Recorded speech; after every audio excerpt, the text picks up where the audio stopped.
హైదరాబాద్ లో ఉన్నటువంటి ఒక సూపర్ రెస్టారెంట్ అండ్ బార్ ని మీకు ఈ రోజు నేను పరిచయం చేస్తాను. ఆ రెస్టారెంట్ పేరు వచ్చేసి 10 డైనింగ్. ఈ రెస్టారెంట్ వచ్చేసి బేగంపేటలో ఉంటుంది. కొన్ని ప్రత్యేక రోజుల్లో వయసుతో సమానమైనటువంటి డిస్కౌంట్లు కూడా మనకి ఇక్కడ లభిస్తాయి.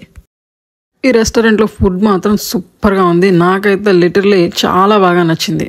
చికెన్ ఫ్రైడ్ రైస్ ఒకటి, ఎగ్ ఫ్రైడ్ రైస్ ఒకటి చెప్తే విత్ దాంతో పాటు కాంబో కింద కర్రీస్ కూడా ఇచ్చారు. ఫ్రైడ్ రైస్ కి కాంబో ఉంటుందని తెలియక నాకు బాగా ఇష్టమైనటువంటి ఫ్రాన్స్ కర్రీని ఆర్డర్ పెట్టుకున్నాను. బట్ అది ఇది మొత్తం మిక్స్ చేసి ఫుల్గా తినేసామనుకోండి. క్లాసిక్ నుండి క్రియేటివ్ టేస్ట్లతో కూడినటువంటి విభిన్నమైన మెనూ మనకి ఇక్కడ దొరుకుతుంది. లైవ్ మ్యూజిక్, డీజే నైట్ మరియు ప్రత్యేకమైన ఈవెంట్లు కూడా ఇక్కడ జరుగుతాయి. 1992లో కాలేజ్ అయిపోయిన తర్వాత ఒక ముగ్గురు ఫ్రెండ్స్ ఏం చేయాలో అని బాగా ఆలోచించి ఈ రెస్టారెంట్ని స్థాపించడం అనేది జరిగిందనమాట.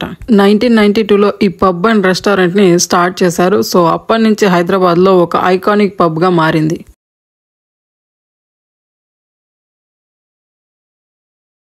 అండ్ అలాగే మన టాలీవుడ్ సెలబ్రిటీస్ కూడా విపరీతంగా ఈవెంట్స్ జరిగేటప్పుడు ఈ పబ్కి రెగ్యులర్గా వస్తూ పోతూ ఉంటారు కూడా.